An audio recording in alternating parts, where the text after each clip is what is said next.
Good evening, everybody. So we're live from the London Buddhist Centre main shrine room, and tonight we'll be looking at transforming negativity with Amalayodhin. Not transforming negativity with Amalayodhin, but Amalayodhin will be talking about transforming negativity, and that'll be a real treat. I've been working with Amalayodhin for the last few months on these talks, and he's very good and clear speaker. Actually, we've just come back from retreat together. Myself, Amalayodhin and Don Utah have just been on the first retreat back at Vajrasana last weekend, so it was great to be back on retreat. And there hopefully will be more retreats coming up actually that we can book in future. So that's really good news that we're starting to do retreats again. And Amalayodhin will be reflecting on some ways of working with negativity in meditation, particularly looking at ill will and craving and sort of how to overcome them and sort of go deeper in meditation. So that'd be really good. So let's just see who's here. So it's really good to sort of see you. Thanks for tuning in. Let's see who's here. We've got Anne, Chorley and Brian Romain. Okay, hi Brian. And hi Anne, nice to see you. We've got Mercia again. Oh, hi Mercia, great. And Sophie Hallstock saying hello from Haringey. Great, hi Sophie from Haringey. And then others just tuning in. Fantastic. Do write in the chat box just to introduce yourself and where you're tuning in from. And then in a few moments we'll start. What we'll do is I'll just in a way give you the overview of the evening. So we'll just start with the meditation to help us arrive and just settle in, a short one. And then Amalayodhin will come on and he will, in a way, introduce the theme of transforming negativity. Then he'll lead us through a meditation and that'll take us up to about 8 o'clock. Then we'll have a 5-minute tea break, come back about 8:05 or so. And then myself and Amalayodhin will answer any questions that you may have based on the talk or based on your own practice, and we'll try and answer those as best we can, and then we'll finish the whole class about 8:30. Okay, great. Anyone else come on, Zander? Nina's tuning in from New York. Nina from New York, fantastic. Hi Nina. Sam Kitson from Rochester in Kent. Great, hi Sam. And Sophia from Hackney. Fantastic. All right, lovely. Well, welcome everybody. So whether you've meditated before or not, don't worry, we're going to go through some practices tonight to show you how to meditate, and as I take you through some ideas and practices around meditation. So let's start off with a meditation, and all we need to do is just start off by setting ourselves up. So with meditation, posture is really important. So the stiller we are, the more upright we are, the more our mind can settle. So what I'd recommend is if you're on a chair, just sitting up straight with your feet on the floor. Maybe see if you can turn the brightness on the screen down. If you've got cushions, then you're just sitting on your cushions as you would normally. And just starting by closing our eyes. And tuning into our direct experience.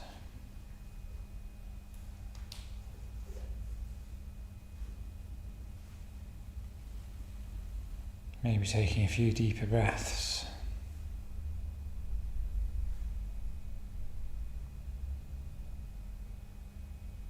And then just letting ourselves breathe naturally.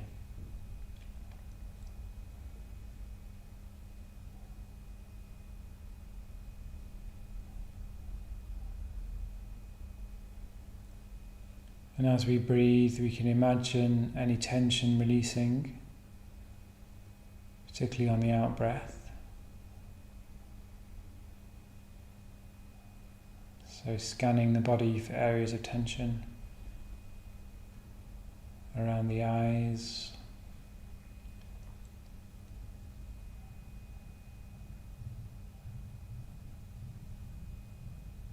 the shoulders. Shoulders dropping right back, down the back.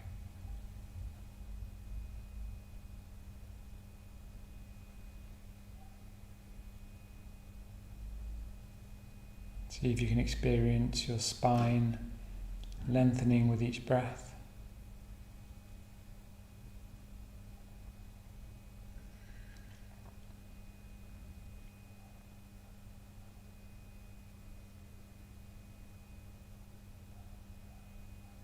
And your shoulder blades widening.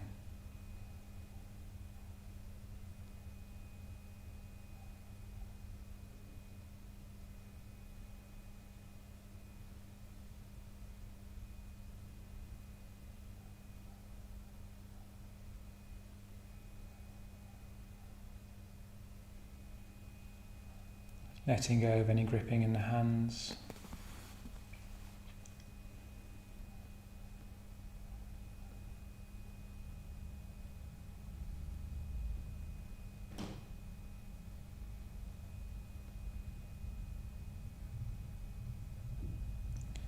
Imagining any tension releasing in the stomach.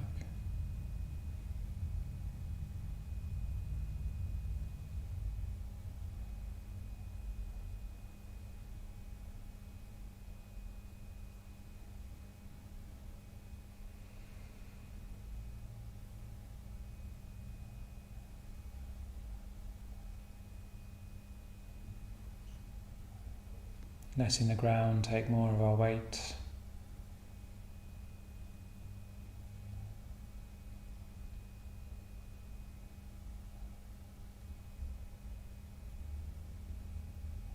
See if you can let go even further.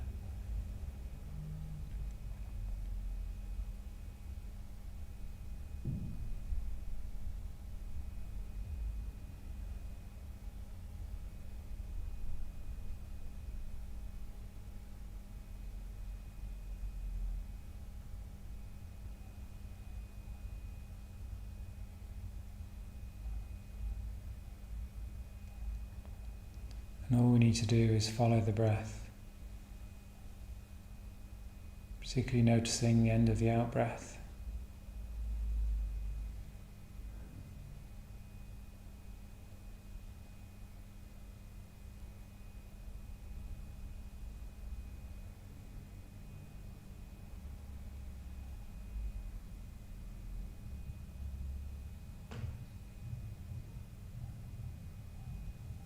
Coming into contact with your direct experience of the breath in this moment, at this time.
Okay, so now starting to expand your experience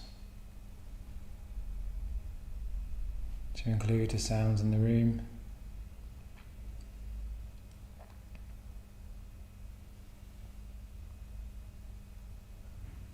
Broadening out.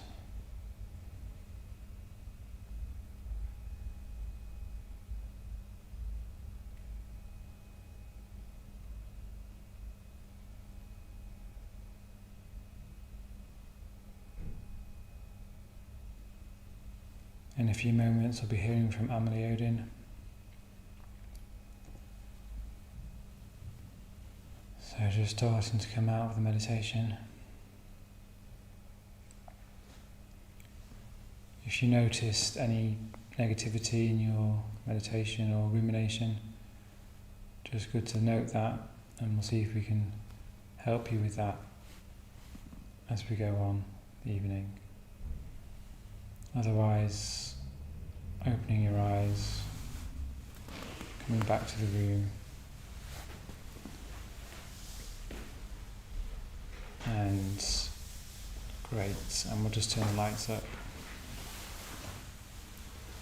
Good, so Amalayodhin.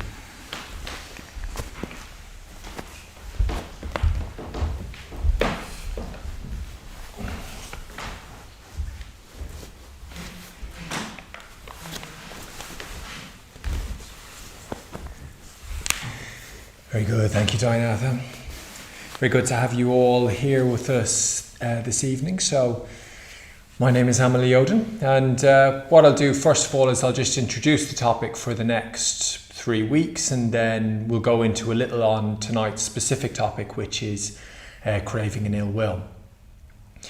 So what we're going to do over the next 3 weeks is we're going to talk about the 5 hindrances in meditation. Now, just to say what they are off the top, they are craving, ill will, anxiety, sloth and torpor, and doubt. Yeah. So over the next few weeks, people will continue to expand on that, and so I'm not going to say too much about the rest today. In fact, I'm not going to say anything about the rest today, but I'm really just going to concentrate on craving and ill will. So one of the ways that we can think about craving and ill will, and I'm broadly going to talk about craving and ill will actually generally sort of outside of meditation, because how you deal with craving and ill will outside of meditation is by and large how you'll deal with it in meditation as well. Now, of course, I'll give pointers about how we can work with it in meditation, but generally just to sort of introduce craving and ill will, they could be said to be the tendency to pull things closer to us or to push them away. Yeah, so with craving, what we do is we pull the world closer to us, and with ill will, we tend to push it away. They tend to have a similar flavor, actually. It's interesting. The Buddha thought that ill will ultimately came from craving, that it was frustrated craving. That actually when we get angry about something, it's actually because we're craving something and we've not got it. Yeah, or it's that's essentially it. Or we don't want something and we've got it, so it's sort of craving in reverse. That was the Buddha's idea. He thought craving was essentially the central poison, the sort of thing at the very center of the wheel that kept us going round and round our habits and tendencies over and over again. What the Buddha referred to as samsara. Yeah, that craving was at the center of that. And ill will was a function of craving. And people tend to do more of one than the other, I think. You get sort of craving types and you get hate types. That's how it's described in the tradition. People who are craving types tend to do a lot of craving. You know, they tend to be very pleasure oriented. They like sensuality. You know, they like the nice things in life, and if they don't get it, they can get a little bit grumpy. And hate types generally tend to push the world away. Yeah, they tend to be a little bit more solitary. They tend to keep to themselves. You know, they're often quite ascetic. They can give up things quite easily, so they push the world away. So one of the ways that we work with the hindrances in meditation is we can apply the antidotes to them. And just like the hindrances, there's 5 hindrances and there's 5 antidotes. And you can apply any of the antidotes to any of the hindrances. So the one I'm going to be particularly looking at today, which I think is probably the most, for me, I found it the most useful way of working with ill will and craving is to consider the consequences. That's one of the antidotes. Yeah. So the 5 antidotes, just to go through them, are consider the consequences, have a sky-like mind, come on, Amalayodhin. It's cultivate the alternative, go for refuge, and to suppress it. Right, and to suppress it is different from repressing it. To suppress it is to consciously do it as opposed to unconsciously do it, which is what we do when we repress things. So they're the other 4. I'm not going to talk too much about them. Other people might say something about them over the other weeks, but the one I'm going to talk about, particularly in relation to ill will and craving this evening, is to consider the consequences. Yeah, that's the way I predominantly tend to work with it in meditation and outside of meditation as well. So yeah, what would it look like to consider the consequences, say, of our craving? I think we can often find our cravings a little bit innocent, actually. We sort of think, oh, they're fine. I really crave. Often the way that we talk about actually cravings, we talk about them in a slightly childish way. We think we crave ice cream, or we really crave a good movie, or we really crave. Actually, our cravings go much, much deeper, don't they? They go right into craving for status, for power, for sex, for influence, for money. All of those things. They go much, much deeper than craving for ice cream. Yeah, and of course, when those cravings are hampered, when they're interfered with, that's when craving really becomes. And the seriousness of craving and the potential harm in craving really becomes quite obvious to us. So one of the things that we can think with craving, for example, one of the first things that we can think with craving is, well, does it work? Say, for example, when I crave something, when I get it, has it done the thing that I have thought it will do? Yeah, has it actually satisfied me in the way that I think it will satisfy me? Because that's what happens, isn't it? When we start to crave something, we think, that's the thing. If I could just get that thing or that person in my life, I would be sorted. No more suffering. And of course, time and time again, we're reminded that when we get the thing, it doesn't work. Yeah, it leaves us feeling shortchanged, like we've been sold a lemon. Yeah, and we're disappointed. And of course, one of the things that we can start to do when we go through that merry-go-round over and over and over again, and we forget, don't we? We forget that we're left disappointed by the things that we really crave when we eventually get them. They don't fill that hole. The Buddha says they don't fill that sort of existential gap that we all feel living in samsara. They don't do that thing. Yeah. So what we can do when we're really craving something is we can reflect, well, did that work last time? We might even say, for example, reflect a little on getting the thing that we're really craving, but then not stopping there and reflecting also on the full process of that, so the ending of that thing as well. Yeah, so what it's like when that ends. Say, for example, there's the career that you really want, the jump that you really want. Yeah, we can fantasize the thing. Well, I'll give a current example. Actually, it's interesting.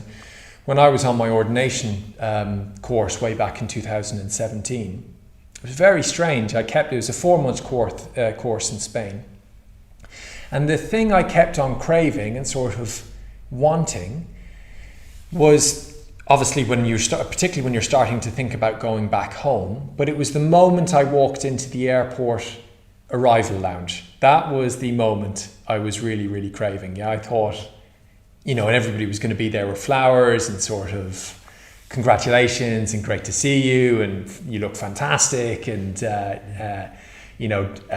It's been 4 or 5 months, whatever it might be. And I just started to reflect, well, what would the ending of that be like? It will last 5 minutes to 10 minutes, that whole process. What happens after that? Well, you get on the train and you start to settle down. It was very interesting, actually, when I came home. It was very nice for the first 5 minutes, but then I got into an argument on the train with one of my friends on the train. I got a bit of bad news, something that had happened while I was away, and got into a bit of a testy argument with a friend on the train going back into central London, right? So gone, yeah, absolutely vamoose. So I spent all this time craving, and of course, it didn't do the thing I wanted it to do, because I hadn't really reflected through to the ending of what it was that I was really craving. So does it work? And then again, this idea of considering the consequences. What might we do if we really craved something? Really, really strongly. How might we become? It's very interesting. I don't know if people have been seeing this. There's a very good documentary on Netflix on the moment called The Social Dilemma. Really excellent. People should see it if they haven't seen it. And basically it's about the way that the tech industry has used the human mind to hook us right into all the social media that it hooks into. It's very, very cleverly done, and it's expertly designed to hook you in, specifically you and me as an individual, into this whole apparatus of craving. It knows how we respond, it knows what we like, it knows all of those things, yeah? And it hooks you in on that basis. And of course, quite rightly, the documentary points out the catastrophic consequences that it can have, particularly on the more extreme cases with young people and people who are insecure and looking for social validation and all of those things. Screen times, phone times approaching hours upon hours of every day, all the mental health problems that come with that. And so, of course, you can reflect on that as well. You can think, well, what would it be like? What would be the consequences would be like if I allowed myself to really indulge this craving? What sort of person might I become? I might become like, in the Wheel of Life, there's this idea of the hungry ghosts. And the hungry ghosts, very Buddhist image, the hungry ghosts really, they just spend their whole life craving, but nothing satisfies. So you can have a look at the hungry ghosts on the Wheel of Life, and God, we wouldn't want to be that, would we? We wouldn't want to turn into something so unsatisfiable in some ways. So that's craving. So we consider the consequences with craving, and hatred, a similar thing. We can consider the consequences of hatred. Of course, a lot of our hatred tipples along relatively offenseless. We get by day to day most of the time with our hatred sort of traveling under the radar. But of course, then there's times in our lives where it does a lot of damage, isn't it? We have that harsh word with somebody that we really care for. And maybe we totally fall out with them. Maybe we completely destroy a relationship that's very, very important to us because we've not addressed our hatred. We've not addressed our ill will. That's very easy to do. It's very easy to do, to actually just destroy a friendship or a relationship or a business partnership or whatever it is with harsh words. They really can do quite a bit of damage. And so we can just reflect on the consequences of that. What if I was to allow my ill will just to keep going like this? Could I speak harshly to somebody and then really, really do quite a bit of harm? It was interesting, Bhante Sangharakshita, the man who founded this movement, I think he once said, you could really consider, well, what is it you could do if you allowed your hatred to run away with you? Could you kill somebody, for example? And I read that first and went, oh Bhante, come on, of course, the overwhelming majority of people don't, which is, of course, is true. But I think I've started to reflect a little bit more on that now, actually, and thought, well, actually, it's not that simple. Most of us, of course, will not be really particularly tested. Our ill will, our hatred won't be tested to the extent that we could kill somebody. But that's because we live in a very comfortable environment where all our needs are taken care of. We're not threatened in any way. And would that be the case if that wasn't there? Yeah. I think if you look at the breakdowns of societies, actually, what happens is that people are all too capable of killing. All too capable of doing very, very serious harm. It's not just the bad folks, the bad people who do that type of thing. Usually it only takes to be put into a specific situation that pushes our particular buttons, and then our sense of being threatened, and our hatred and our ill will really can be quite dangerous. So I think we have to be very careful with that. Subhuti tells this story. He was in Padmaloka. In the early days of Padmaloka, it was the men's training centre up in Norwich. And there was this guy up in Padmaloka living there, and I think maybe he was being teased a bit, maybe a bit too much, and it would have been an intense experience for him anyway, living in a men's retreat centre, and he was possibly having a hard time of it. And somebody else who was living there, maybe just put a straw that broke the camel's back one day, and this guy held a knife to this man's neck. Here were two Buddhists living in a Buddhist retreat centre, and one of them's holding a knife to the other one's neck. And Subhuti went to Bhante and he said, this is what's happened, and the person who had the knife held to his neck, he's been very upset, and he feels, and Subhuti of course was really pouring it on. Isn't it terrible? Isn't it terrible? And Subhuti says, Subhuti's quite an experienced order member within the order. Some of you might know him. But Subhuti said that Bhante turned to him and said very, very seriously, don't think you're not capable of that. Yeah? Don't think you're not capable of that. And Subhuti said he really learned quite a strong lesson. It was a direct, very direct teaching from Bhante to Subhuti. Don't think you're not capable of that. All you need to do is put into the right situation in the right conditions. Don't think that your ill will, that your hatred is so dealt with that you're not capable of that. And I felt it a really, really strong story, actually. I've come to think of myself, actually, what if I indulge my ill will, and most of the time it does run along quite innocently, not all the time, but most of the time it does run along quite innocently. But even that sort of under the radar ill will, if I allow that to be indulged, what might happen with that? Yeah, all I might need to be is put into the wrong situation at the wrong time, and what could I do? I remember here last year, some of you might have known of it or remembered of it actually. There was an assault, very serious assault, a man put into a coma just out the front of the building, and he was attacked by with a bat by a group of also young men. And I saw it, I happened to see it from the window of the building up on the first floor. And of course, once I saw it and I watched it, and of course the first impression is shock, distaste, being appalled. But then very quickly I looked at it and I thought, that looked easy. That looked very easy. And I don't know what sort of situation that I could be put in one day where I could find that just as easy. So I think we have to be very, very careful with how we view our ill will, and make all efforts to consider the consequences with it, of a sort of indulging it and playing with it.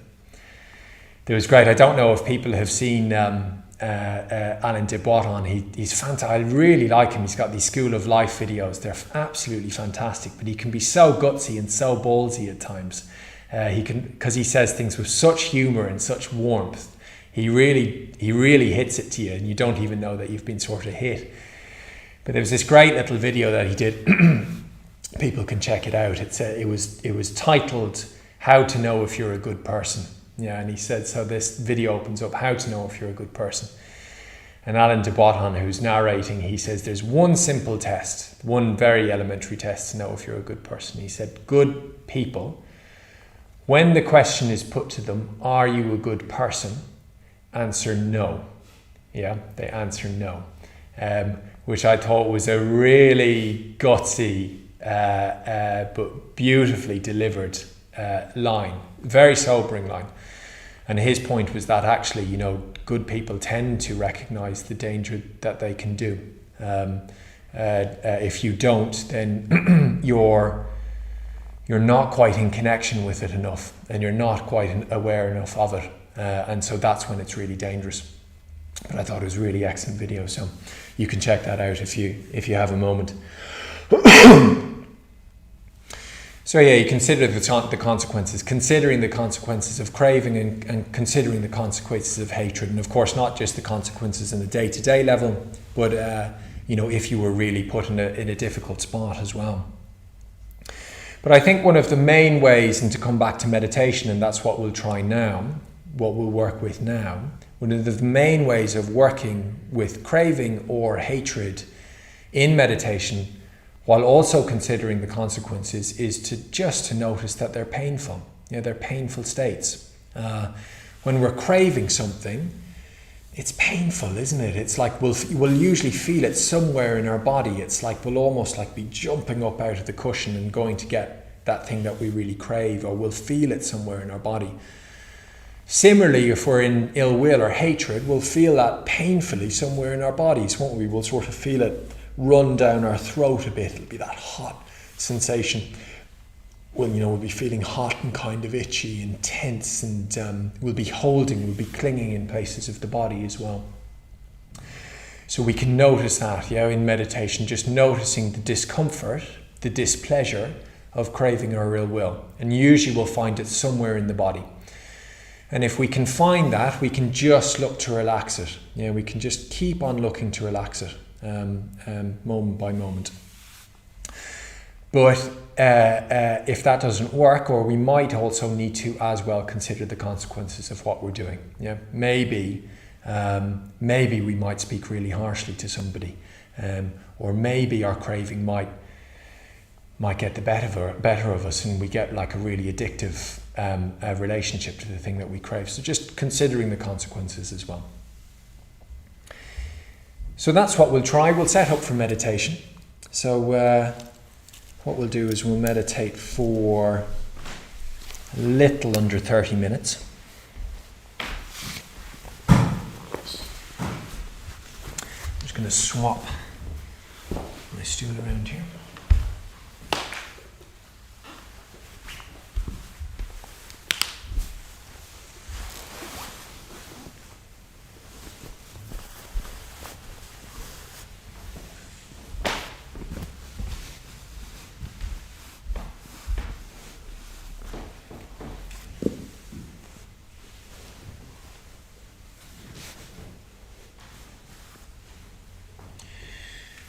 We'll do a mindfulness of breathing,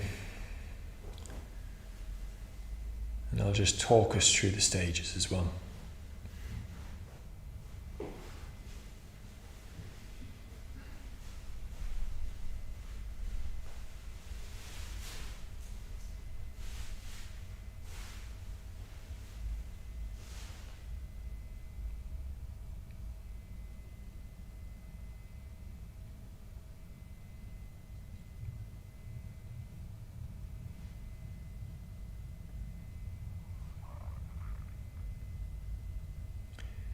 Just bring your awareness down to the point of contact with the floor.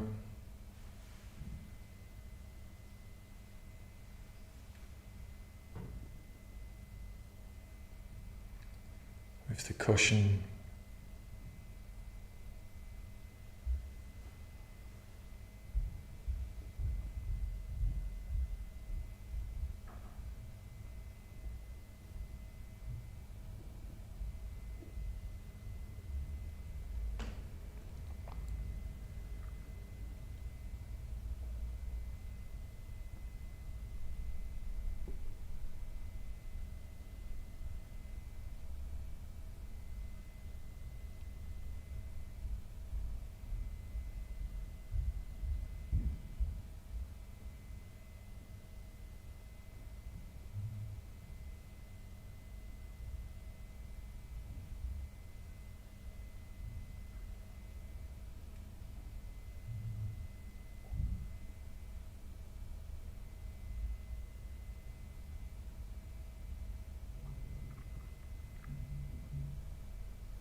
So we'll move into the first stage of the mindfulness of breathing.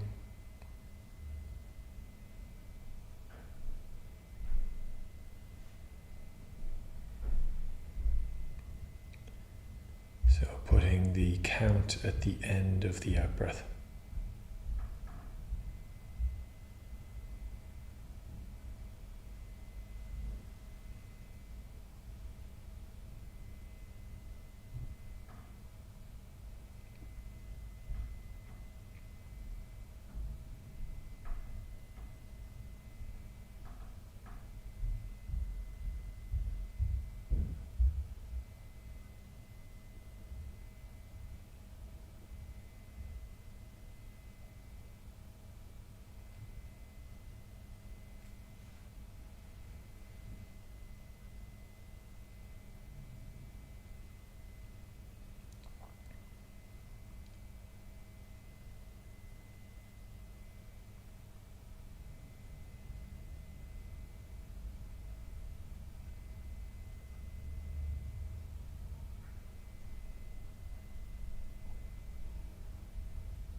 So we can notice if we're feeling, or if there are thoughts of craving or ill will there.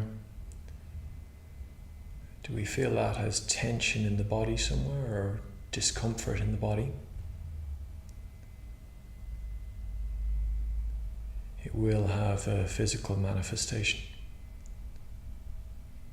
So when we notice that, we can just relax around that discomfort. Try to let go of the clinging around it.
And then moving on to the second stage of the practice now. So putting the count at the beginning of the in-breath.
So again, if the mind's wandering,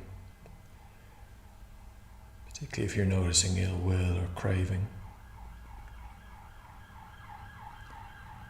well, you could just consider what could be the consequences of that.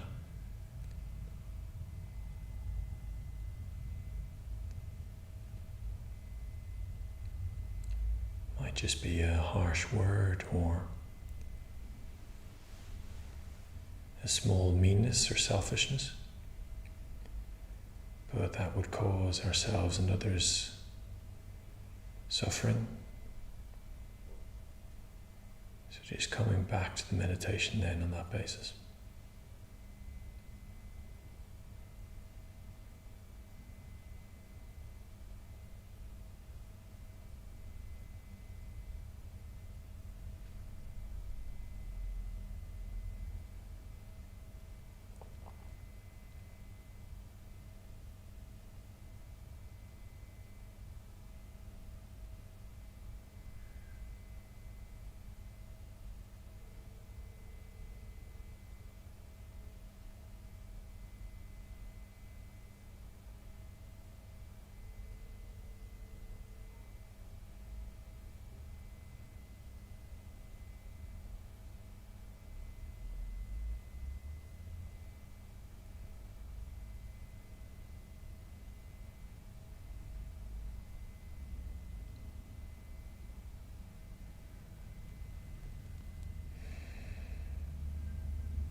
And moving on to the third stage of the practice.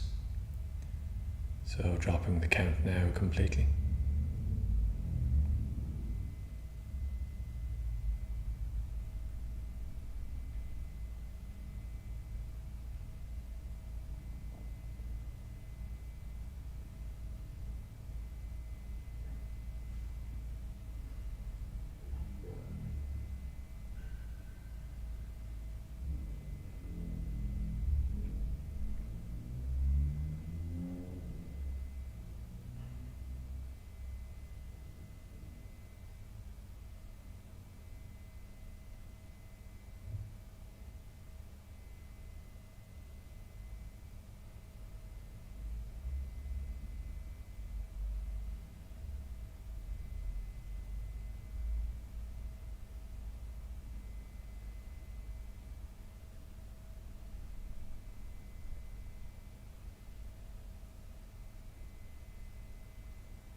moving on to the final stage of the practice now.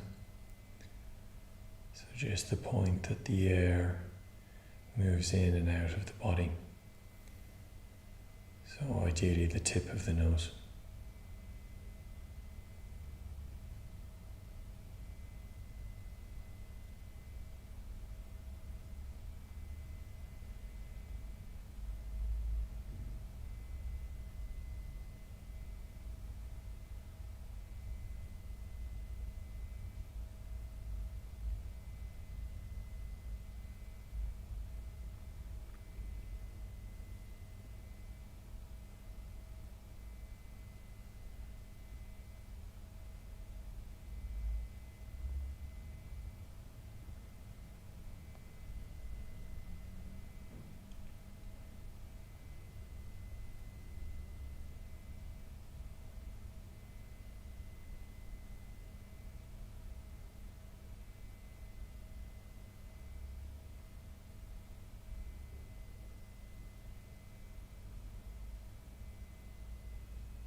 dropping all effort we're making in the meditation. Just sitting with the fruits of the practice for a moment.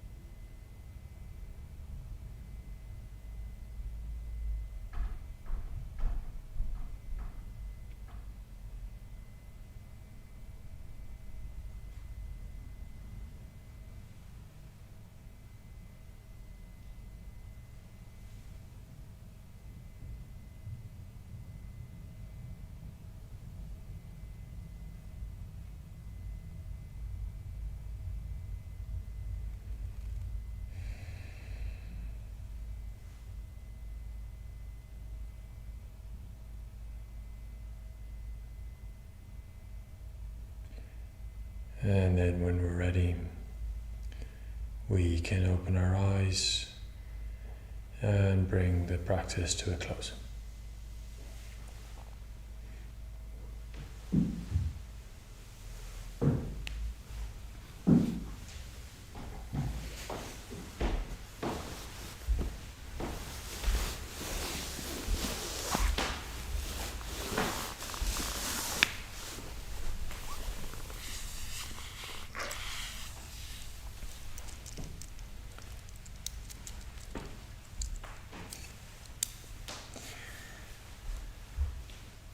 Great, okay.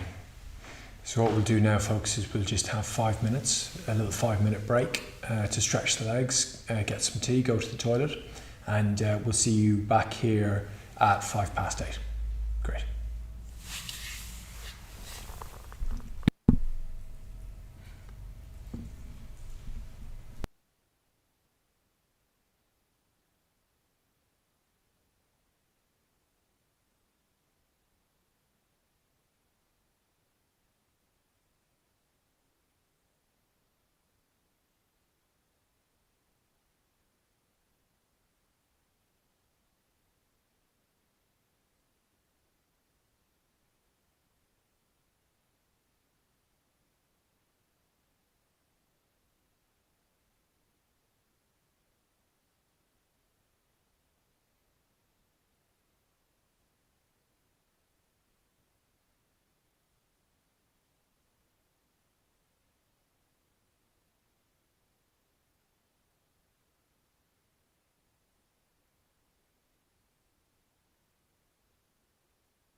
Okay. So, Oh, hi there. So welcome back to the second half. So yeah, thank you very much, Amalayodhin. That was a really wonderful talk, actually.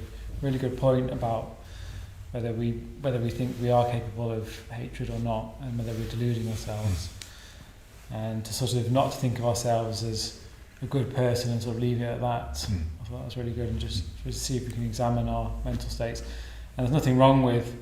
It's just very human and natural, isn't it, to have hatred or craving. It's just part of the human state. So we don't need to be worried about that, but we do need to be worried about what we do with those states. So I thought that was a really good exploration and enjoyed that meditation, so thank you. Okay, good. So now we've just got a chance to see if you've got any questions yourself. I mean, Amalayodhin said some pretty strong things there, I thought, tonight about, basically saying that, look, we've got the potential to kill other people. We've got also we've got the potential to grow and sort of go beyond that, of course. But do you agree with that or not? What's your experience of ill will and craving in your mind, and how do you work with it? Any questions around that? We can try and answer them together, see what we can do. Got a question through from Nina. Okay, Nina from New York. Hi, Nina. Yeah, go for it. So Nina says she's feeling quite a bit of visceral aversion these COVID days in New York City. Not hatred, but there's so much filth in the streets, rats, unclean hands, lunging to pet my dog, etc. Other than moving to London, have we got any tips that so she can be more at peace with this? Yeah. Don't think it'll help moving to London. What do you think? Yeah, I mean, it's sort of in the air at the moment, Nina, isn't it? It's like, it's interesting. You can step out the door and you can sort of feel psychological temperatures in a place, can't you? You kind of feel we're so strangely interconnected in ways that I don't think that we understand at all. Our minds, I think, sort of interpenetrate and overlap each other in ways that we just don't understand at all. And of course, that gives kind of psychological kind of atmospheres to a place, doesn't it? So of course, that'll probably be in the air at the moment. I think, what you're feeling, lots of other people will be feeling. I've noticed it at times in London at various points that, the anxiety and stress just gets ratcheted up and people are a bit short with each other and everything like that. So, you can notice that as well. I think you just do all the things that you do to work with ill will or aversion, Nina. You can consider the consequences of it. You can consider how painful it is, how it disconnects you from people around you. Can you work with that? Can you transform that?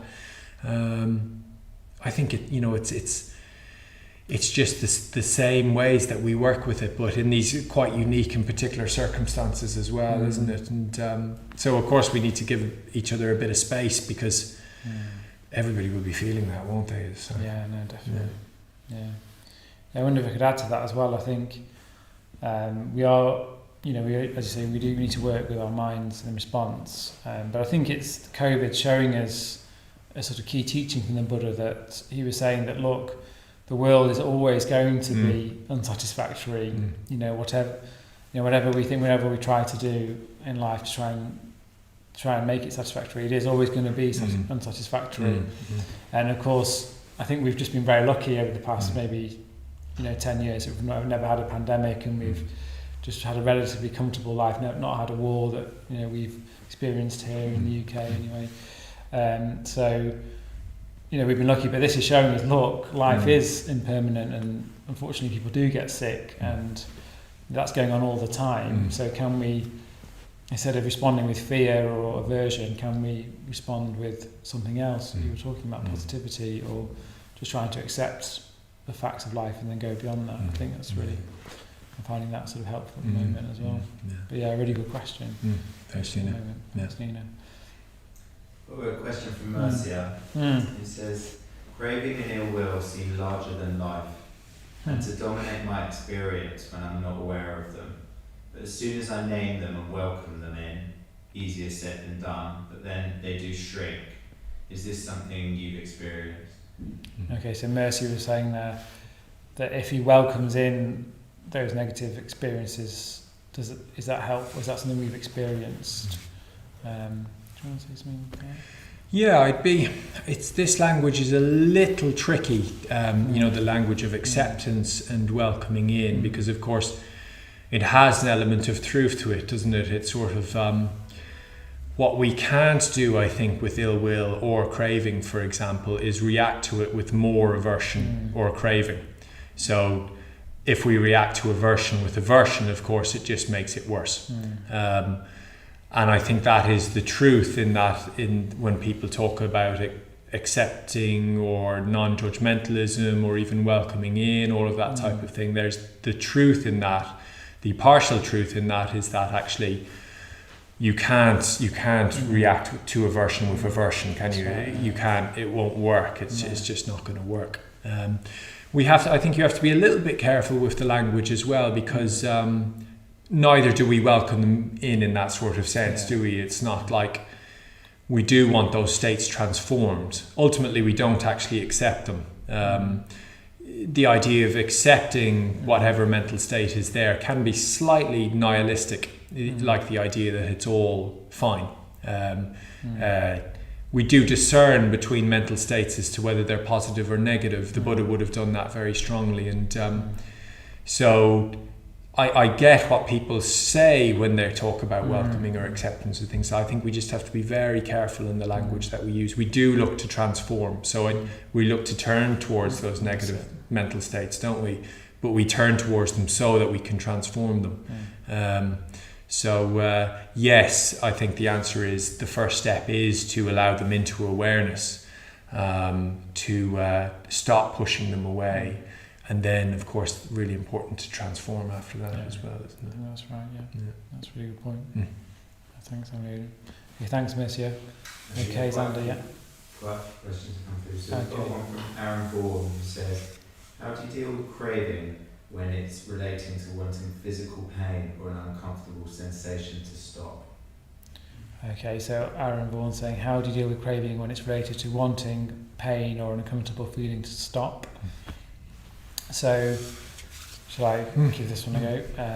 Okay, so I actually suffer a lot of pain in my body, so as not many people do, so it's close to my heart, this topic. But yeah, I think well, the Buddha would say that firstly with pain you need to, well, first of all be aware of it, aware that there's pain there, and your experience is always pleasant and unpleasant. So pain will feel unpleasant. That's just part of life, and you can't sort of pretend that just by meditating you're going to get rid of pain or sort of transform it.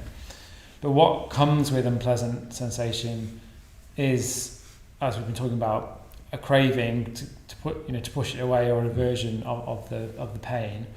And it's this craving itself that causes more suffering. Not wanting it to be there, tensing up, actually causes more suffering. The Buddha described it as the second dart. So the first dart is the pain. The second dart is the one we're doing. We're adding an extra dart to our pain, by pushing it away. So, and so I think the answer lies in working with, in the way we've been describing. So you feel the pain in the body, and then you can consider the consequences of, do I add a second dart, or do I sort of experience the pain without pushing it away? And I think if you can do that, then what happens is you realise the pain's not as bad, or it's changing, or it gets worse and gets better. There's energy. It's sort of, pain can sort of turn into energy, I think, in my experience, where it's just sort of a sensation.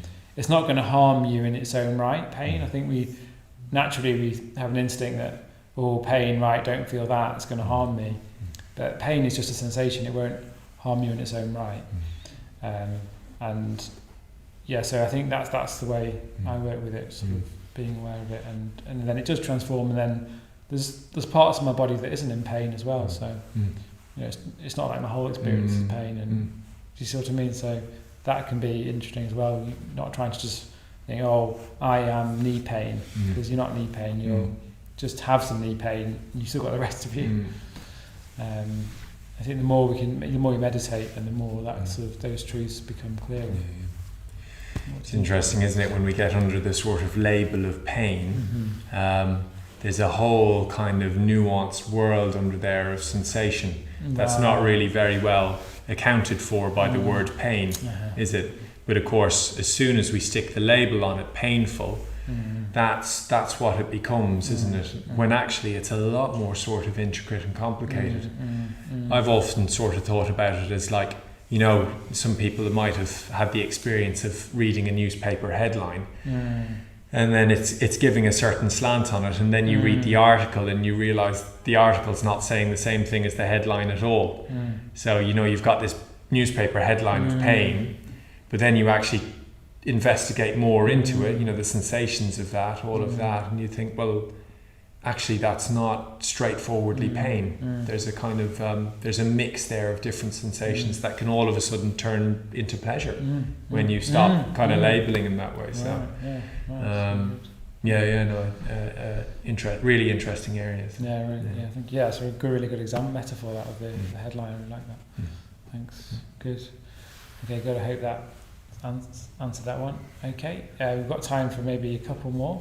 Okay. Well, Oliver's interested to know why order members or senior members of the Sangha were teasing other members of the Sangha. Yes.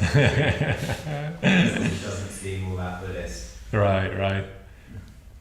Yeah. Well, I mean, I think there's levels, isn't there? I mean, it depends what you mean by teasing. So, like, you know, if it's getting to the point where knives are coming out and sort of hatred, then of course that's probably unskillful, and Buddhists can be unskillful as well as skillful. But that's the whole point of Buddhism. You're just trying to be honest what's actually going on with your mind, and then you can confess it if you feel like you need to work on something. But I think, sort of teasing itself isn't sort of un-Buddhist, I don't think, in terms of, you know, just very friendly, sort of pointing out qualities of each other. And we do that a lot. We live together in the community. Actually, we share a room as well. And, what would we talk about if we didn't tease each other? How would we sort of, because you don't want to take yourself too seriously. That's what Buddhism is saying as well. We're just this being with lots of different qualities, and you don't want to take yourself too seriously. So, in a way, sometimes you need your friends to draw you out of and sort of laugh at your little foibles. Because it's just human foibles in it. I really enjoy it. Yeah. Well, you better do, because you get a lot of it. It can be quite silly. We've just bought an electronic radiator valve, a thermostatic one, and everyone's teasing us about that and buy too many gadgets. Probably right then. It's interesting, isn't it? I think I've come to really appreciate the role that teasing can play with our friends. I think what teasing offers us is an opportunity to transcend ourselves, isn't it? And an opportunity to transcend our problems. I've suddenly sort of got into Shakespeare a lot, and there's a really good example of this in King Lear. King Lear, of course, has totally, he's just done himself no favours. If people know the story of King Lear, he's handed over his kingdom to these two daughters, who then treat him completely like a child. They sort of dismiss him and act very ungratefully. And of course, King Lear has this jester, this fool with him, who teases Lear all the time. The whole time he teases Lear. And historically, the jester was allowed to tease the king. He was the only person in the court that was allowed to tease the king. And he was there to speak truth to the king. That was his sort of very specific function. But this fool in King Lear teases Lear the whole time. And I remember reading a little essay on this by a guy called Knight. And he was saying that the role of the fool in Lear is to offer up an opportunity for the king, King Lear, to see the ridiculousness of his situation and how stupidly he's behaved, how naively he's behaved. He gives him that opportunity all the time. And it's Lear's opportunity out of madness, but he doesn't take it. He never laughs at himself. He takes himself too seriously to be able to laugh at himself. And so he doesn't take the opportunity afforded by humour, teasing this case, to laugh at himself and actually reclaim his sanity in the process. So I think actually teasing can have a really good function like that as well. Of course, you know, hopefully delivered with warmth and friendliness and all the rest of it. So I think that's true. Yeah. Yeah. Thank you. Good question though. Yeah. I'm just going to try and combine a couple of these questions. Okay. Yeah. Andrew was asking about how to deal with feelings of strong ill will towards people you love. And then Anna was asking about how to deal with ill will when it's coming up when you're having a difficult conversation with someone. Okay. So you were just asking there about Anna, who was the other person as well? Anna and Andrea. Anna and Andrea are asking about how do you deal with ill will towards people that you love, or just Anna was saying just having a conversation with someone, ill will can come up, can't it? Do you want to? Yeah. Well, it's very common, isn't it? I think this goes back to the point that the Buddha makes about craving and hatred being so intertwined. Hatred often comes up where there's a lot of craving, and of course, with people we love, there's a lot of craving there, isn't there? I mean, it's not like we just straightforwardly love people in the sense of metta. Most of the time, there's a strong sense of attachment there, and that's quite natural and human as well. Of course, we should be attached to our family members, attached to our loved ones, our romantic partners, all of those things that we will be attached. There's nothing to be ashamed of in that. But of course, where there's attachment and where there's craving, there's not too far behind usually the potential for hatred. So when they disappoint us or upset us or don't do the thing that we want them to do, what comes up is hatred, isn't there? Because those two are so close. So we can notice that as well. We can think, well, what is it, particularly with loved ones, because it's so common to feel ill will or hate, sometimes hatred towards loved ones, aversion towards loved ones. That will come from a particularly strong craving for them, but they'll disappoint us as well. Maybe they're human as well. They can't but disappoint us. They'll that is very natural, isn't it? So I think that's where we start anyway, isn't it? Definitely.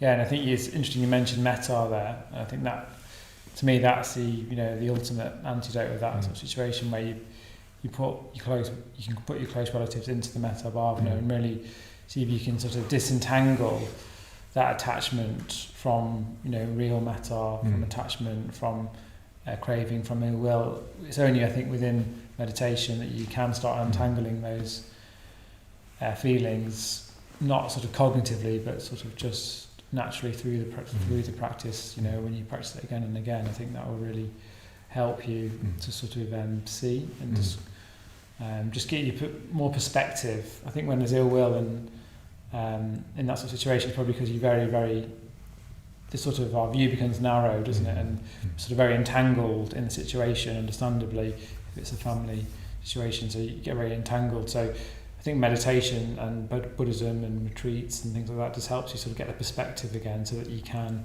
then just respond with more metta. I'm sure there's metta there, you're just trying to grow it even more. So All right, good. So thank you, Amalayodhin, for the talk again. That's very good. And thank you for watching and for all the questions. Just before we go, I just want to say one thing about how we work here, and then we'll finish with a 5-minute meditation just before we go. So thank you for tuning in. As you know, we offer these classes for free, so feel free to tune in, and they're usually every night and sometimes lunchtimes and weekends as well. So have a look at our schedule for more upcoming. And next week we'll be exploring more hindrances in meditation as well, so do tune in next week. But we do need your help in running these classes if you can give, just because we're losing a lot of money at the moment not having the centre open. The retreat we did the weekend could only have 16 people on it, and it's a retreat centre for 60 people. So you can imagine that that's having a big impact on our finances. So if you could give to the centre, we'd really appreciate that. We have a culture of giving. We're volunteers here tonight. We even sort of give standing orders ourselves actually to the centre, because everybody just if they can, just gives to the centre. That's the sort of culture, just to keep it going. So if you can, really appreciate that. And it's a good, in a way, it's actually a good antidote to what we were talking about as well, of course. Giving just sort of loosens us up and sort of, in a way, that's a test, isn't it, to what's going on. If we can give, if we can't, that's absolutely fine. But if you can, it is it's quite a liberating practice, sort of being able to give to something you believe in and something that will help people and help the world. So I really encourage that. And there's a link at the bottom. If you just have a look at the bottom of the screen, there's a link which sends you straight to the donation page. So have a look on that one. Okay, good. So let's just finish with a short meditation. And we'll go from there.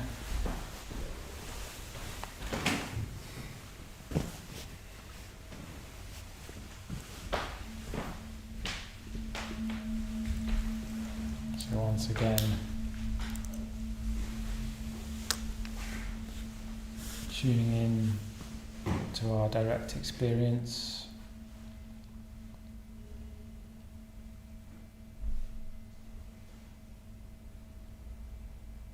So feeling the weight of the body in the chair or on the ground.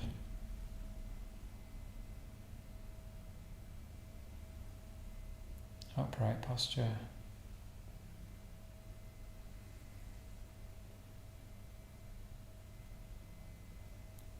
This time, see if we can tune in to the heart area around the chest.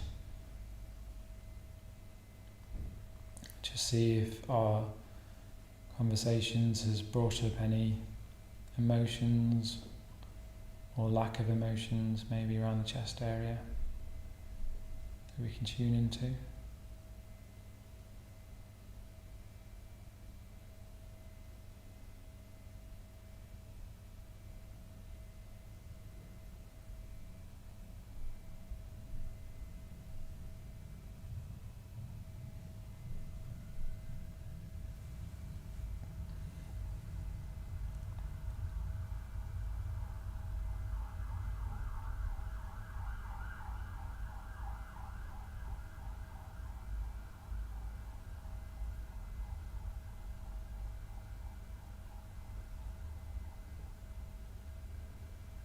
And there's always the breath in the background if our mind gets distracted.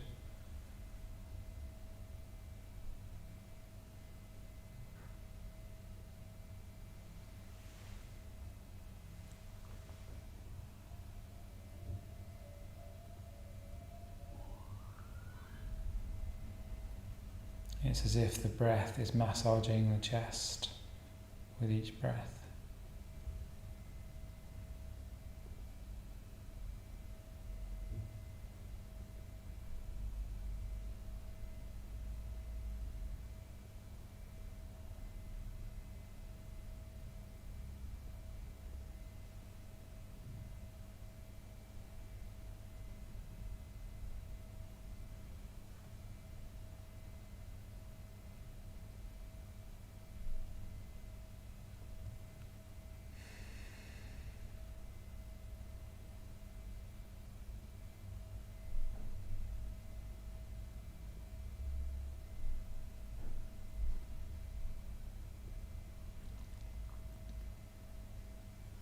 So now starting to expand our experience to include the whole body breathing.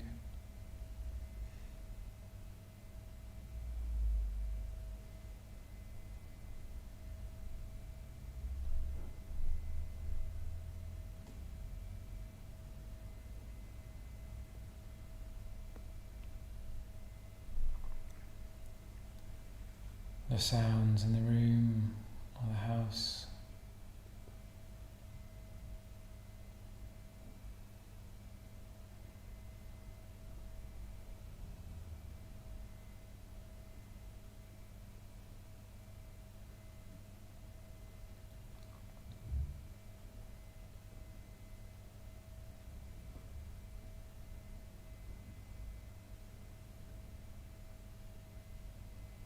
And when we're ready, opening our eyes.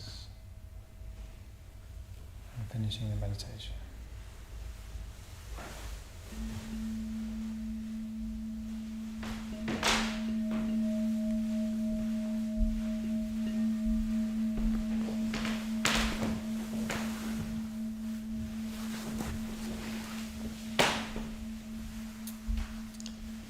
Okay, good.